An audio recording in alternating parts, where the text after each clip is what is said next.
ಇದು ಹಣ್ಣು ನಾನು ಕಟ್ ಮಾಡಿ ತೋರಿಸ್ತೇನೆ ಯಾವ ಥರ ಇದೆ ಅಂತೇಳಿ.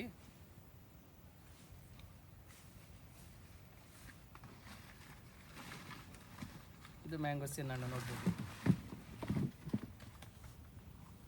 ಇದು ಅಡಿಕೆ ತೋಟದಲ್ಲಿ ಮ್ಯಾಂಗೋಸ್ಟಿನ್ ಮಲ್ಟಿ ಕ್ರಾಪಿಂಗ್ ಮಾಡಿರೋದು.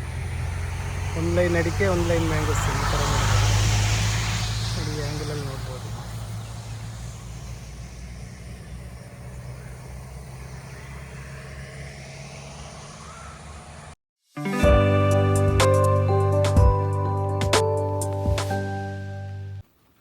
ಹಾಯ್ ಕೃಷಿಕ ಮಿತ್ರರೇ, ನಾನು G A Kalandar, G K exotics Mangaluru. ನಾನೊಂದು ವಿದೇಶಿ ಹಣ್ಣಿನ ಪರಿಚಯ ಮಾಡಲಿ ಬಂದಿರ್ತೇನೆ. ಇದು ಮ್ಯಾಂಗೋಸ್ಟೀನ್ ಅಂತೇಳಿ ಒಂದು ಫ್ರೂಟು. ಇದು ಗಾರ್ಸಿನಿಯಾ ಜೆನೆಸಿಗೆ ಸೇರಿದ, ಗಾರ್ಸಿನಿಯಾ ಮ್ಯಾಂಗೋಸ್ಟಾನಾ ಸ್ಪೇಸಿಸಿಗೆ ಸೇರಿದ ಒಂದು ಹಣ್ಣು. ಇದರದ್ದು native Thailand, Malaysia, Indonesia, Borneo island ಮುಂತಾದ ಕಡೆ ಇದನ್ನು ಹೇರಳವಾಗಿ ಬೆಳೆಸ್ತಾರೆ. ಇತ್ತೀಚೆಗೆ ನಮ್ಮ ದೇಶದಲ್ಲೂ ಕೂಡ ಇದನ್ನು ಕಮರ್ಷಿಯಲ್ ಆಗಿ ಬೆಳೆಸಲಿಕ್ಕೆ ಆರಂಭ ಮಾಡಿರ್ತಾರೆ. ಈ ಹಣ್ಣಿನದ್ದು ವಿಶೇಷತೆ ಏನಂದರೆ, ಇದೊಂದು ಅತ್ಯುತ್ತಮವಾದ ರುಚಿಕರವಾದ ಹಣ್ಣು. ಕ್ವೀನ್ ಆಫ್ ದಿ ಫ್ರೂಟ್ ಅಂತ ಹೇಳ್ತಾರೆ. ಇದರದ್ದು ರುಚಿ ಅಂದರೆ ಮನಸ್ಸೋಲದವರೇ ಇಲ್ಲ. ಮಕ್ಕಳೆಲ್ಲ ಒಂದೊಂದು ಕೆಜಿ ಹಣ್ಣು ತಿಂತಾರೆ. ಯಾಕಂದರೆ ಇದರಲ್ಲಿ ಕನ್ಸ್ಯೂಮಿಂಗ್ ಪಾರ್ಟ್ ಕಡಿಮೆ ಇರುವ ಕಾರಣ ಬೇಕಾದಷ್ಟು ತಿನ್ನಲಿಕ್ಕೆ ಅವರಿಗೆ ಆಗ್ತದೆ. ಅಷ್ಟೇ ರುಚಿಕರವಾದ ಒಂದು ಎಡಿಕ್ಷನ್ ಥರ ಇರುವಂಥ ಫ್ರೂಟು. ಮಾತ್ರವಲ್ಲ, ತುಂಬ ಆ್ಯಂಟಿ ಆಕ್ಸಿಡೆಂಟ್ಗಳು, ಹೆಲ್ತ್ ಬೆನಿಫಿಟ್ಗಳು, ವಿಟಮಿನ್ಸ್ಗಳಿರುವಂಥ ಹಣ್ಣಾದ ಕಾರಣ ಇದಕ್ಕೆ ತುಂಬ ಮಾರ್ಕೆಟೇ ಡಿಮ್ಯಾಂಡ್ ಇದೆ. ಆಮೇಲೆ ಇದರದ್ದೊಂದು ಆದಾಯದ ಇದಕ್ಕೆ ಬರುವುದಾದರೆ, ನಾವು ಇದು ಅಡಿಕೆ ಮತ್ತು ತೆಂಗಿನ ಬೆಳೆಗಾರರಿಗೆ ಒಂದು ವರದಾನ ಅಂತ ಹೇಳ್ಬೋದು. ಯಾಕಂದರೆ ಅಡಿಕೆಗಿಂತಲೂ ತೆಂಗಿಗಿಂತಲೂ ಅದೆಷ್ಟೋ ಪಟ್ಟು ಜಾಸ್ತಿ ಆದಾಯ ಇದು ಕೊಡ್ತದೆ. ನನ್ನ ಪ್ರಾಕ್ಟಿಕಲ್ ಎಕ್ಸ್ಪೀರಿಯನ್ಸ್. ಒಂದು ಎಕರೆ ಜಾಗದಲ್ಲಿ ಕನಿಷ್ಠ ನಾವು 100 ಗಿಡ ಹಾಕ್ಬೋದು 20 ಅಡಿಗೆ ಹಾಕಿದರೆ. ಈಗ ಐಡೆನ್ಸಿಟಿ ಮಾಡೆಲ್ ಬಂದು 15 ಫೀಟಿಗೆ ಹಾಕ್ತಾ ಇದ್ದಾರೆ. ನಾವು 20 ಅಡಿಗೆ ಹಾಕಿದ್ರು 100 ಗಿಡ ಹಾಕಿದರೆ ಒಂದು ಗಿಡದಲ್ಲಿ ಅವರೇಜ್ ಒಂದು 40 kg ಹಣ್ಣು ಹಿಡಿದ್ರು 4 ಟನ್ ಹಣ್ಣು ಆಯಿತು. ಈಗಿನ ಮಾರುಕಟ್ಟೆ ಪ್ರಕಾರ ಇವತ್ತು 300 ರೂಪಾಯಿ ರೇಟು. ಮೊನ್ನೆ ನಮಗೆ ಏಪ್ರಿಲಲ್ಲಿ ಫಸ್ಟಿನ ಕೊಯ್ಲು ಬರುವಾಗ 500 ರೂಪೀಸ್ ಇತ್ತು.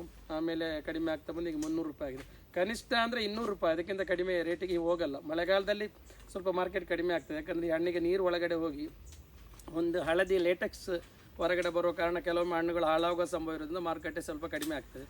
ಆದರೆ ನಾವು ಆಧುನಿಕವಾದ ಕೃಷಿ ಪ್ರಾಕ್ಟೀಸ್ಗಳು, ನ್ಯೂಟ್ರಿಷನ್ ಪ್ರಾಕ್ಟೀಸ್ಗಳು, ಗೊಬ್ಬರಗಳನ್ನೆಲ್ಲ ಅಭ್ಯಾಸ ಮಾಡಿದರೆ ಹಣ್ಣನ್ನು ನಾವು ಏಪ್ರಿಲಲ್ಲೇ ಬೆರೆಸ್ಬೋದು. ಯಾಕಂದರೆ ನನಗೆ ಇದು 3ನೇ ಕೊಯ್ಲು. ನಾನು ಆಲ್ರೆಡಿ 2 ಕೊಯ್ಲು ಹಣ್ಣು ಕೊಟ್ಟಾಯಿತು. ಇದು 3ನೇ ಕೊಯ್ಲು ಹಣ್ಣು. ಆದ ಕಾರಣ ನಮಗೆ ಈ ಮಳೆಗಾಲಕ್ಕಿಂತ ಮೊದಲು ಈ ಹಣ್ಣು ಬಂದರೆ ಖಂಡಿತ ಒಳ್ಳೆಯ ಪ್ರೈಸ್ ಸಿಗ್ತದೆ.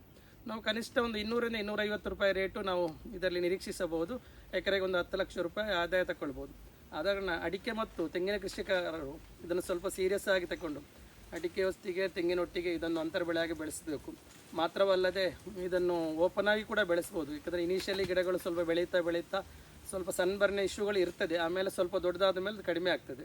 ಯಾಕಂದ್ರೆ ನಾವು ಓಪನ್ ಫೀಲ್ಡಲ್ಲಿ ಬೆಳೆಸ್ಬೋದು. ಮತ್ತು ಇದರಲ್ಲಿ ಇನ್ನು ಮಾರ್ಕೆಟೇ ಕುಸಿತ ಆಗೋ ಭಯ ಇಲ್ಲ. ಯಾಕಂದರೆ ಇಂಡಿಯಾದ 3% ಏರಿಯಾದಲ್ಲಿ ಮಾತ್ರ ಈ ಹಣ್ಣು ಬೆಳೆ ಬರುವುದು. ಬೇರೆ ಏರಿಯಾದಲ್ಲಿ ಬರಲ್ಲ. ನಮ್ಮ ಇದು ಮಲೆನಾಡು, ಕರಾವಳಿ ಮತ್ತು ಮಲೆನಾಡಿಗಿಂತ ಸ್ವಲ್ಪ ಅರೆ ಮಲೆನಾಡು ಪ್ರದೇಶಗಳಲ್ಲಿ ಬರ್ತದೆ. ಆಮೇಲೆ ಬಯಲುಸೀಮೆಯಲ್ಲಿ ಇದು ಖಂಡಿತ ಬರುವುದಿಲ್ಲ. ಅಲ್ಲಿ ಯಾರು ಇದನ್ನು ಪ್ರಯತ್ನಿಸುವ ಅಗತ್ಯವಿಲ್ಲ. ಯಾಕಂದರೆ ಸಕ್ಸಸ್ ರೇಟ್ ತುಂಬ ಕಡಿಮೆ ಇರುವ ಕಾರಣ ಸಮಯ ವ್ಯರ್ಥ. ಆದ ಕಾರಣ ಇಲ್ಲಿರುವ ಕೃಷಿಗಳು ಅಡಿಕೆಗೆ ಈಗ ಹಳದಿ ರೋಗ, ಎಲೆಚುಕ್ಕಿ ರೋಗಗಳ ಸಮಸ್ಯೆ ಇರುವ ಕಾರಣ, ಕೃಷಿಗಳು ನಾಶವಾಗುವ ಭಯ ಇರುವ ಕಾರಣ ಇದನ್ನೊಂದು ಅತ್ಯುತ್ತಮವಾದ ಅಂತರ ಬೆಳೆ ಅಂತೇಳಿ ಆಯ್ಕೆ ಮಾಡಿಕೊಂಡು ಈ ಕೃಷಿ ಮಾಡ್ಬೋದು. ಯಾಕಂದರೆ ಅಡಿಕೆಗಿಂತ ಒಂದು 3 ರಿಂದ 4 ಪಟ್ಟು ಆದಾಯ ಕೊಡ್ತದೆ. ಆದ ಕಾರಣ ಈ ಕೃಷಿ ಬೆಳೆಸೋದ್ರಲ್ಲಿ ಯಾವುದೇ ಭಯ ಇಲ್ಲ. ಮತ್ತು ಈ ಗಿಡಗಳಿಗೆ ಯಾವುದೇ ಮೇಂಟೆನೆನ್ಸ್ ಅನ್ನಿಲ್ಲ. ಗೊಬ್ಬರ ಮತ್ತು ನೀರು ಸರಿಯಾಗಿ ಕೊಟ್ಟರೆ ಈ ಗಿಡಗಳಿಗೆ ರೋಗಗಳು, ಯಾವುದೇ ಫಂಗಸ್ ಇಶ್ಯೂಗಳು, ಕೀಟಬಾಧೆಗಳು ಯಾವುದೂ ಇಲ್ಲದ ಕಾರಣ ಈ ಕೃಷಿ ಮಾಡೋದು ಯಾರಿಗೂ ಇದರ ಭಯ ಇಲ್ಲ. ಯಾಕಂದರೆ ಇದು ತುಂಬ ಹೆವಿ ಮೇಂಟೆನೆನ್ಸ್ ಇಲ್ಲ. ಇದಕ್ಕೆ ರೂಟ್ ರಿಲೇಟೆಡ್ ಇಶ್ಯೂಗಳು ಬರಲ್ಲ. ಮರದ ಆಯುಸ್ಸು 250 ವರ್ಷದಷ್ಟು ಆಯುಸ್ಸಿರುವ ಒಂದು ಮರ. ಇದರದ್ದೊಂದು ಡ್ರಾಬ್ಯಾಕ್ ಅಂತ ಹೇಳಿದರೆ, ಈ ಗಿಡದ್ದು ಇದು ಹಣ್ಣು ಕೊಡಲಿಕ್ಕೆ 7 ರಿಂದ 8 ವರ್ಷ ತಗೊಳ್ತದೆ. ಸಣ್ಣ ಗಿಡ ಹಾಕಿದರೆ 8 ವರ್ಷ. ಯಾಕಂದರೆ ಇನಿಷಿಯಲ್ ಬೆಳವಣಿಗೆ ಕಡಿಮೆ ಇರೋ ಕಾರಣ ಇದು ಬೇಗ ಬೆಳೆಯಲ್ಲ. ಯಾಕಂದರೆ ಕೃಷಿಕರು 4 ರಿಂದ 5 ವರ್ಷ ಆದ ಗಿಡಗಳು, ಕನಿಷ್ಠ 3 ವರ್ಷ ಆದ ಗಿಡಗಳನ್ನಾದರೂ ಹಾಕೋದು ಒಳಿತು. ಆದ್ದರಿಂದ ಈ ಕೃಷಿ ಸಣ್ಣ ಗಿಡ ಹಾಕಿದರೆ, ಯಾಕಂದರೆ ನಮಗೆ ಬೆಳೆಸಿದ ಒಂಥರ ಮೂಢಾಗ್ಬಿಡ್ತದೆ. ಗಿಡ ಸಣ್ಣ ಸೈಜಲ್ಲೇ ತುಂಬ 1, 2 ರಿಂದ 3 ವರ್ಷ ಹಾಗೇ ಇರ್ತದೆ. ಹಾಗೆ ಯಾಕಾಗಿ ಕೃಷಿ ಮಾಡಿದ್ದೀನಿ ಅಂತ ಅನಿಸ್ತದೆ. ನಾನು ಆಲ್ರೆಡಿ ಒಂದು 4 ರಿಂದ 5 ವರ್ಷ ಆದ ಗಿಡ ಹಾಕಿರೋದು. 2019 ಹಾಕಿದ್ದು. ಈಗ 2026 7 ವರ್ಷ ಆಯಿತು. ಇದು 3ನೇ ವರ್ಷದ ಕೊಯ್ಲು ನಮಗೆ. ನೀವು 4 ರಿಂದ 5 ವರ್ಷದ ಗಿಡ ಹಾಕಿದರೆ 3 ವರ್ಷಕ್ಕೆ ಫಸಲು ಬರ್ತದೆ. ಇನಿಷಿಯಲ್ ಆಗಿ ಸ್ವಲ್ಪ ಹಣ್ಣುಗಳು ಬರುತ್ತೆ. ಬೆಳೀತಾ ಜಾಸ್ತಿ ತುಂಬ ಬಲಿತ ಮರಗಳು 100 ರಿಂದ 300 kg ಹಣ್ಣು ಕೊಡ್ತದೆ. ಕನಿಷ್ಠ ಒಂದು 40 ರಿಂದ 50 kg ಎವರೇಜ್ ಹಣ್ಣು ಹಿಡಿಬೋದು. ಎಲ್ಲ ವರ್ಷವೂ ಬೆಳೆ ಕೊಡ್ತದೆ. ಇದು 1 ವರ್ಷ ಬಿಟ್ಟು ಇನ್ನೊಂದು ವರ್ಷ ಕೊಡಲ್ಲ ಅಂತ ಹೇಳಿಲ್ಲ.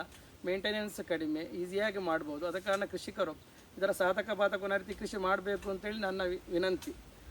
ಯಾಕಂದರೆ ಈ ಹಣ್ಣು ಒಂಥರ ಎಡಿಕ್ಷನ್ ಫ್ರೂಟು. ಮಕ್ಕಳು ಇದನ್ನು ತಿಂದರೆ ಬಿಡುವುದಿಲ್ಲ, kg ಗಟ್ಟಲೆ ತಿಂತಾರೆ. ಯಾಕಂದರೆ ಇದರಲ್ಲಿ ಕನ್ಸ್ಯೂಮಿಂಗ್ ಪಾರ್ಟ್ ಕಡಿಮೆ ಇರೋದು, ನೀರಿನ ಕಂಟೆಂಟೇ ಜಾಸ್ತಿ ಇರೋ ಕಾರಣ ಇದನ್ನು ಎಷ್ಟು ತಿಂದರೂ 1 kg ಅಷ್ಟು ತಿಂದರೂ ಮಕ್ಕಳಿಗೆ ಗೊತ್ತಾಗೋದೇ ಇಲ್ಲ. ಮತ್ತು ತುಂಬ ಹೆಲ್ತ್ ಬೆನಿಫಿಟ್ ಇರುವ ಹಣ್ಣು ಇದು. ಯಾಕಂದರೆ ವಿಟಮಿನ್ಗಳು, ಆ್ಯಂಟಿ ಆಕ್ಸಿಡೆಂಟ್ಗಳು ಎಲ್ಲ ಬೇಕಾದಷ್ಟು ಇರುವ ಕಾರಣ ಈ ಹಣ್ಣನ್ನು ಹೇರಳವಾಗಿ ಬೆಳೆಸ್ಬೋದು. ತುಂಬ ಹೆಲ್ತಿಗೆ ಒಳ್ಳೆಯಿರೋ ಫ್ರೂಟ್, ಕಾರಣ ಇದಕ್ಕೆ ಯಾವುದೇ ಕಾರಣಕ್ಕೂ ಮಾರುಕಟ್ಟೆ ಇಲ್ಲ. ಇನ್ನೊಂದು ಇದರ ಪ್ಲಸ್ ಪಾಯಿಂಟ್ ಏನಂದರೆ ಇದರ ಸೆಲ್ಫ್ ಲೈಫು ಕನಿಷ್ಠ 15ರಿಂದ 20 ದಿವಸ ಇದಕ್ಕೆ ಸೆಲ್ಫ್ ಲೈಫ್ ಇರೋ ಕಾರಣ ದೂರದ ಊರುಗಳಿಗೆ, ದೂರದ ದೇಶಗಳಿಗೆ, ಇಲ್ಲಿ ನಮ್ಮ ದೆಹಲಿಗೆ ಕಳಿಸೋದಿರುವ ಅಲ್ಲ ವಿದೇಶಕ್ಕೆ ಕಳಿಸೋ ಆರಾಮ್ಸ್ ಇದನ್ನು ನಾವು ಕಳಿಸ್ಬೋದು. ಕಾರಣ ಇದಕ್ಕೆ ತುಂಬ ವರ್ಲ್ಡ್ ವೈಡ್ ಡಿಮ್ಯಾಂಡ್ ಇರುವ ಹಣ್ಣಾದ ಕಾರಣ ಈ ಕೃಷಿಯನ್ನು ಅರಿತು ಚೆನ್ನಾಗಿ ಎಲ್ಲರೂ ಇದರ ಬಗ್ಗೆ ಅರಿತು ಈ ಕೃಷಿಯನ್ನು ಮಾಡಬೇಕು ಅಂತೇಳಿ ತಮ್ಮಲ್ಲಿ ಕೇಳಿಕೊಳ್ತಿದ್ದೇನೆ. ಧನ್ಯವಾದಗಳು. Thank you. ಇದು ಅಡಿಕೆ ತೋಟದಲ್ಲಿ ಮ್ಯಾಂಗೋಸ್ಟಿನ್ ಪ್ಲಾಂಟೇಶನ್ ಮಾಡಿದ್ದು ಮಲ್ಟಿ ಕ್ರಾಪಿಂಗ್ ಸಿಸ್ಟಮು. ಅಡಿಕೆಯಲ್ಲಿ ಮ್ಯಾಂಗೋಸ್ಟಿನ್ ಸರಿಯಾಗಿ ಬರ್ತದೆ, ಯಾಕಂದರೆ ಕರೆಕ್ಟ್ ಬಿಸಿಲು, ಅದಕ್ಕೆ ಬೇಕಾದ ನೆರಳು ಎಲ್ಲೂ ಸಿಗೋ ಕಾರಣ ಮ್ಯಾಂಗೋಸ್ಟಿನ್ ಅಡಿಕೆಯಲ್ಲಿ ಅಂತರ ಬೆಳೆಗೆ ಒಂದು ಉತ್ತಮ ಆಯ್ತು. ನೋಡ್ಕೊಳ್ಬೋದು, ಚೆನ್ನಾಗಿ ಬಂದಿದೆ. ಒಂದು ಲೈನ್ ಅಡಿಕೆ, ಒಂದು ಲೈನ್ ಮ್ಯಾಂಗೋಸ್ಟಿನ್, ಮತ್ತೊಂದು ಲೈನ್ ಅಡಿಕೆ, ಈ ಥರ ಮಾಡ್ಕೊಂಡ್ರೆ ಅಡಿಕೆಯಲ್ಲಿ ಕ್ರಾಪ್ ಬರ್ತದೆ. ಮ್ಯಾಂಗೋಸ್ಟಿನ್ ಕೂಡ ಉತ್ತಮ ಆದಾಯ ಬರ್ತದೆ.